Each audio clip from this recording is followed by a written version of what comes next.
जी dear students, अस्सलाम वालेकुम। बेटा जी, लेक्चर 32 के अंदर जो है हमने स्ट्रक्चर ऑफ प्रोटीन्स का टॉपिक डिस्कस कर रहे थे। तो मैंने देखा कि वीडियो की लेंथ जो है वो काफ़ी ज़्यादा हो गई है, तो फिर वहीं पे मैंने वो लेक्चर स्टॉप किया था। स्ट्रक्चर ऑफ प्रोटीन्स में हमने डिस्कस किया था कि proteins are very specific in their properties. तो उनके वो जो स्पेसिफिसिटी है वो डिपेंड करती है number of amino acids, sequence of amino acids and final shape assume during the organisation. वो अपनी फाइनल शेप जो है rough endoplasmic reticulum, smooth endoplasmic reticulum और गाल्गी प्लेटस में इख्तियार करते हैं। तो वो जो बनती तो वो पॉलीपेप्टाइड चेन की सूरत में है, लेकिन वो एक फाइबर की सूरत में होगी या एक ओवल की शेप में होगी या कोई एग्रीगेशन होगा डिफरेंट पॉलीपेप्टाइड चेन्स का। वो वो फाइनल शेप जो है वो इन ऑर्गेनेल्स में इख्तियार करती है, तब वो अपने नॉर्मल फंक्शन के काबिल होती है। तो तीन चीज़ें हैं जो प्रोटीन के नॉर्मल फंक्शन के साथ है, और उनमें देखें वो उसका फाइनल शेप है। फाइनल शेप की वजह sequence of amino acid and number of amino acid है, यानी proteins are specific in their function due to their specific structure और फाइनल शेप। अगर उनका शेप डिस्टर्ब हो जाता है या उनका स्ट्रक्चर डिस्ट्रॉय हो जाता है तो इसका मतलब ये है कि वो प्रोटीन अपना नॉर्मल फंक्शन करना बंद कर देगी। तो प्राइमरी स्ट्रक्चर ऑफ प्रोटीन में अब मैंने आपको पढ़ाया था लेक्चर 32 के अंदर कि ये असल में क्या है, पॉलीपेप्टाइड चेन ही है, और वो पेप्टाइड बॉन्ड्स के जरिए से जब अमीनो एसिड मिलते हैं तो पॉलीपेप्टाइड चेन बन जाती है, यानी प्राइमरी स्ट्रक्चर बन गया। अब वो प्राइमरी स्ट्रक्चर की डेफिनेशन मैंने आपको नोट करवाई थी। The primary structure or polypeptide chain of protein comprises of the number and sequence of amino acid in a protein molecule। तो बेटा जी यहाँ से अब आपके शुरू होता है आज का लेक्चर डिस्कवरी। तो जो है वो पहली दफा जो है वो प्राइमरी स्ट्रक्चर ऑफ प्रोटीन जो है वो एफ सेंगर ने 10 इयर्स के वर्क के बाद जो है इंसुलिन के ऊपर 10 साल एक बंदा एक ही प्रोटीन के ऊपर काम करता रहा, और 10 साल बाद उसने इंसुलिन प्रोटीन के एक मॉलिक्यूल में जो है वो ये मालूम कर लिया कि उसके अंदर दो प्राइमरी स्ट्रक्चर यानी दो पॉलीपेप्टाइड चेन्स पाई जाती हैं, और हर चेन के अंदर जो है एक चेन के अंदर 21 अमीनो एसिड पाए जाते हैं, और किस तरतीब में पाए जाते हैं ये तरतीब भी मालूम की उसने, ठीक है ना जी। और दूसरी चेन के अंदर 30 अमीनो एसिड पाए जाते हैं। बिल्कुल बेटा जी, इसी तरह की एफ सेंगर के ही इस अमीनो एसिड की सीक्वेंसिंग डिटरमिन करने वाली टेक्नोलॉजी यानी प्रोसीजर को तैयार करते हुए बाद में जो है वो हीमोग्लोबिन के अंदर भी जो है वो अमीनो एसिड की सीक्वेंसेस मालूम की गई। हीमोग्लोबिन का प्राइमरी स्ट्रक्चर या पॉलीपेप्टाइड चेन इन हीमोग्लोबिन, ये हमारा एग्जांपल है इसी टॉपिक में प्राइमरी स्ट्रक्चर ऑफ प्रोटीन में। तो देखिए one molecule of haemoglobin protein consists of 4 polypeptide chains. In other words it consists of 4 primary structures. उसमें 4 प्राइमरी स्ट्रक्चर एक प्रोटीन के मॉलिक्यूल में इकट्ठे पाए जाते हैं, लेकिन आज हमारा टॉपिक जो है वो प्राइमरी स्ट्रक्चर है, ठीक है ना जी। दो अल्फा टाइप चेन्स पाई जाती हैं, दो बीटा टाइप पाई जाती हैं। अल्फा टाइप के अंदर एक चेन में 141, तो दो में अंदर कितने हो जाएंगे 282 अमीनो एसिड। इस तरह से दो बीटा टाइप चेन में हर बीटा में 146, दो के अंदर कितने हो जाएंगे 292। अगर जमा करें तो एक हीमोग्लोबिन के अंदर 574 अमीनो एसिड पाए जाते हैं, लेकिन वो 574 amino acid 4 primary structure 4 polypeptide chains में पाए जाते हैं। मैं बार बार कह रहा हूं कि प्राइमरी स्ट्रक्चर ही असल में कौन है, polypeptide chain of amino acid in A protein molecule. तो बेटा जी अब ये करने के बाद पेज 29 पे जो है एक बड़ी अजीब सी बात है आपके किताब में शुरू किया हुआ है कि देयर आर मोर देन या ओवर देन 10,000 ह्यूमन प्रोटीन्स जो है डिस्कवर हो चुकी हैं ह्यूमन बॉडी के अंदर। लेकिन ये 10,000 से ज्यादा प्रोटीन सिर्फ 20 अमीनो एसिड के कैसे बनाते हैं। मैंने हेडिंग बनाया है इसका हाउ 20 अमीनो एसिड्स। मैं इन 20 अमीनो एसिड्स को प्राइम 20 भी कहता होता हूँ, ठीक है ना जी। मेक डिफरेंट प्रोटीन्स या डिफरेंट प्रोटीन्स कैसे बनाते हैं। तो बेटा ये मोर देन 10,000 ह्यूमन प्रोटीन्स, मैं इसके लिए एक एग्जांपल आपके सामने रखता हूं, फिर उसके ऊपर बात करते हैं। जरा इस लफ्ज को देखिएगा, ये लफ्ज क्या है, CAT, कैट है, ठीक है ना जी। इसमें कितने लेटर्स हैं, 3 लेटर्स हैं, ऐसे ही है ना जी। कितने लेटर्स हैं, 3 लेटर्स हैं। तो असल ये अमाइनो एसिड 1 है, ये अमाइनो एसिड 2 है, ये अमाइनो एसिड 3 है। Amino acid 1, amino acid 2, amino acid 3, और इनके दरमियान में ये जो मैं लाइंस लगा रहा हूं ये पेप्टाइड बॉन्ड्स हैं। ये लाइंस क्या है, पेप्टाइड बॉन्ड है। तो 3 amino acid, C amino acid, A amino acid, T amino acid मिलकर एक प्रोटीन बना रहे हैं, इसका नाम है कैट, और इसका फंक्शन क्या है ये बताना कि ये बिल्ली है, ठीक है ना जी। अब अगर मैं इसको ACT कर दूं, क्या मैंने लेटर्स की तादाद बदली, नहीं, मैंने क्या बदला है, अमाइनो एसिड की सीक्वेंस बदल दी है। A1 अमाइनो एसिड सेंटर में आ गया है, और A2 जो है वो पहले चला गया है, A3 अभी भी अपनी जगह पे है। सीक्वेंस बदली है तो एक्ट बन गया है, डिफरेंट प्रोटीन। ये प्रोटीन 1 थी, और ये क्या है, प्रोटीन 2 है, एक्ट, इसका फंक्शन डिफरेंट है, ठीक हो गया ना जी। अगर आप इसको TAC कर दें तो भाई इसका डिफरेंट मुख्तलिफ है। तो बेटा जी ऐसे बहुत सारे आपको एग्जांपल्स हम दे सकते हैं कि डिफरेंट अमाइनो एसिड, सिर्फ 20 अमाइनो एसिड जो है वो मिलकर जब सीक्वेंस में, तादाद में और सीक्वेंस में जब वो बदलते रहेंगे तो वो डिफरेंट किस्म के जो है वो प्रोटीन्स के पॉलीपेप्टाइड चेन्स पैदा करते रहते हैं। अब जरा इमेजिन करें ना, ये 26 लेटर्स हैं, कितने लेटर्स हैं, 26 लेटर्स, और अंग्रेजी के वर्ड्स कितने हैं सर, वो तो न्यूमरस हैं। ऐसे ही बेटा जी 20 अमाइनो एसिड्स न्यूमरस किस्म की 10,000 क्या 10 करोड़ किस्म की जो है, 10,000 नहीं क्या 10 करोड़ प्रोटीन्स पैदा कर सकते हैं ये 20 अमाइनो एसिड, ठीक है ना जी। तो बेटा ये कंक्लूजन क्या हमने निकाला, हमने कंक्लूजन निकाला द सीक्वेंस, ठीक है, which are composed of unique and sequence, the sequence, conclusion क्या है, ऐसा क्यों है, why, how the 20 amino acid make different proteins। तो उसका आंसर क्या निकाला हमने, आगे किताब से लिख रहा हूं, the sequence is determined, sequence of amino acids in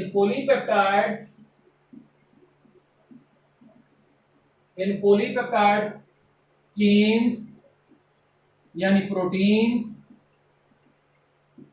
is determined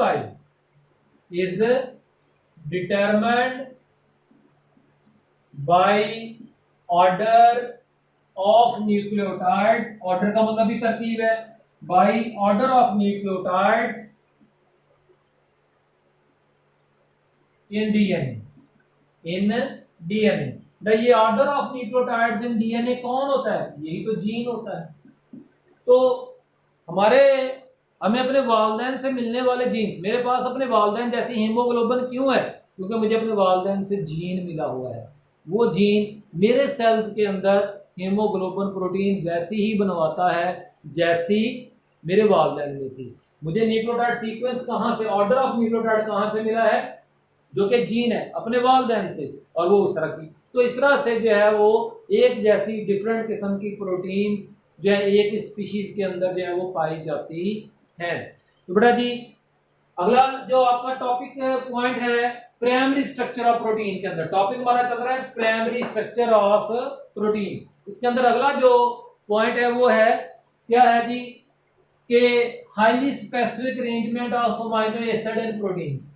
proteins के अंदर ये अमाइनो एसिड की तरतीब जो है ये बहुत ज़्यादा हाईली स्पेसिफिक है, बहुत ज़्यादा मखसूस है। अगर ये अपनी इस स्पेसिफिसिटी से हटते हैं, भाई 574 अमाइनो एसिड में से एक अमाइनो एसिड अगर हीमोग्लोबिन में अपनी सही जगह पे नहीं भी मौजूद है तो क्या इतनी सी बात है। एक दीवार बनाते हैं आप हजारों ईंटों की, एक ईंट गलत तरतीब में लगी है तो क्या दीवार अपना काम करना बंद कर देगी, नहीं, वो दीवार फिर भी दीवार ही रहती है। बेटा ये दीवार है, हम बात कर रहे हैं प्रोटीन्स की।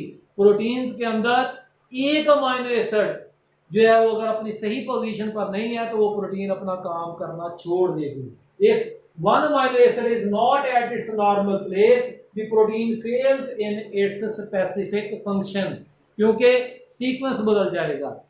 जब सीक्वेंस बदलता है तो प्रॉपर स्ट्रक्चर प्रोटीन इख्तियार नहीं कर पाती है। जब उसका स्ट्रक्चर सही नहीं बनता तो वो अपना फंक्शन भी सही नहीं करती। Example sickle cell haemoglobin. क्या है सिकल सेल हीमोग्लोबिन जो है, इसमें जो हीमोग्लोबिन है वो ना रेड ब्लड सेल्स जो है वो इस शक्ल के होते हैं। रेड ब्लड सेल्स हीमोग्लोबिन की वजह से बाइकनकेड शक्ल के होते हैं। ये मैंने एक रेड ब्लड सेल बाइकनकेड है, लेकिन सिकल सेल हीमोग्लोबिन की वजह से जो रेड ब्लड सेल है वो इस शक्ल का हो जाता है। ये सिकल सेल हीमोग्लोबिन वाला रेड ब्लड सेल है और ये नॉर्मल हीमोग्लोबिन वाला रेड ब्लड सेल है। सिकल कहते हैं दांती को, दांती नहीं जिससे चारा काटते हैं जानवरों का, दांती, ठीक है ना जी। उसका जो दंदे होते हैं ना, दंदे, उसको क्या कहते हैं सिकल्स। तो इसलिए इसको सिकल सेल हीमोग्लोबिन भी नाम दिया जाता है। तो ये सिकल सेल हीमोग्लोबिन जो है वो ऑक्सीजन कैरी करने का काम नहीं करती। क्यों नहीं करती? कि 574 अमीनो एसिड में से बीटा चेन्स के अंदर एक अमीनो एसिड अपनी सही पोजीशन पर नहीं होता। One amino acid in beta chain is not its normal place and therefore sickle cell haemoglobin do not carry oxygen leading to the death of the person या human being जो है। बेटा जी जो है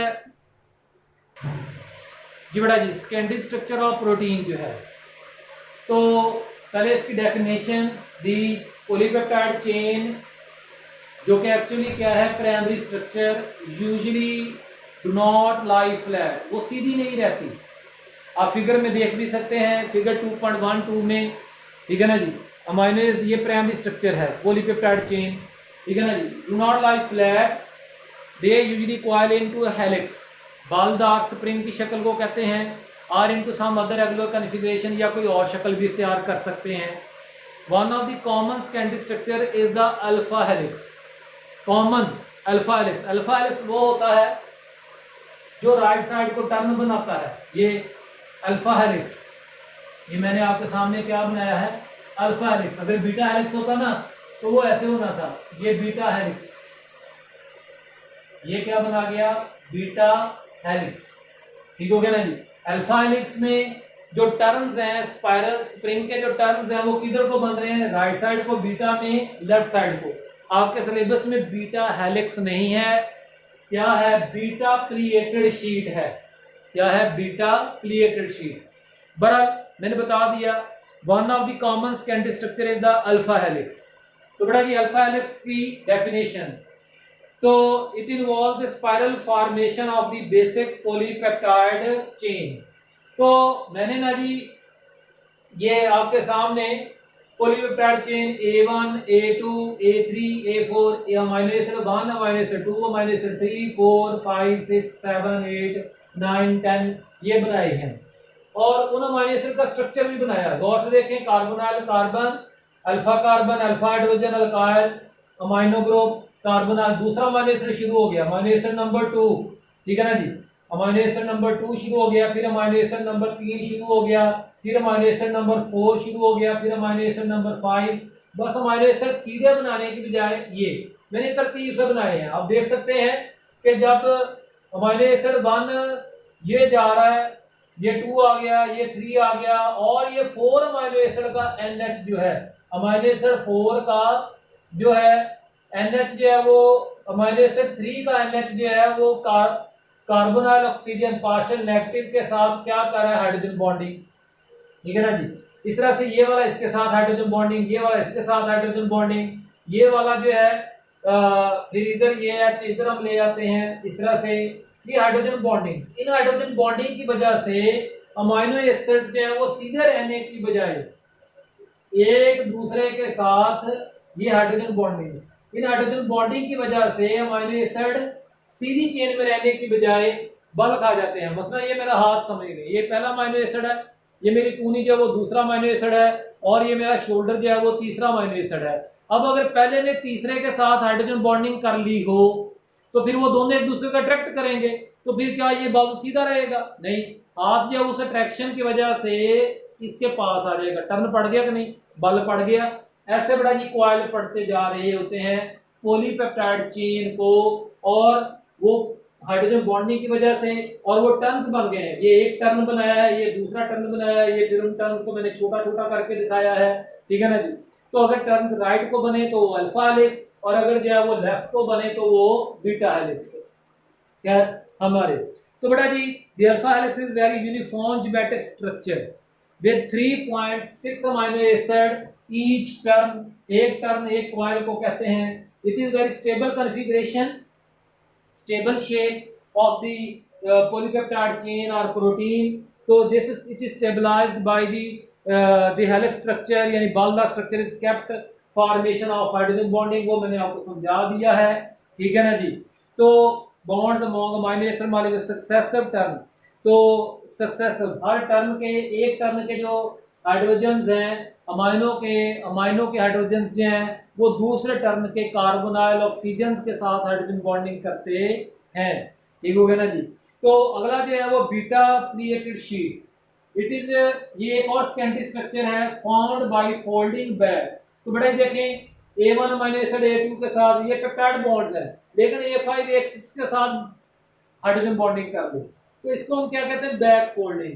A10 6 7 फिर ये आपस में हाइड्रोजन बॉन्डिंग कर लेंगे, लेकिन A10 जो है वो किसके साथ हाइड्रोजन बॉन्डिंग करे, अपने से अगले अमीनो एसिड के साथ, तो इसको हम क्या कहते हैं, बैक फोल्डिंग। तो इस तरह से जो है वो क्या बन जाता है, ये हमारे पास बीटा प्लेटेड शीट बन जाता है। तो बेटा जी प्राइमरी स्ट्रक्चर पेप्टाइड बॉन्ड्स ने बनाया था, सेकेंडरी स्ट्रक्चर हाइड्रोजन बॉन्डिंग की वजह से बना है। कोई भी सवाल हो जरूर पूछें, ठीक है ना जी। अल्लाह ताला हमारी मुश्किलें आसान फरमाए, आमीन, शुक्रिया।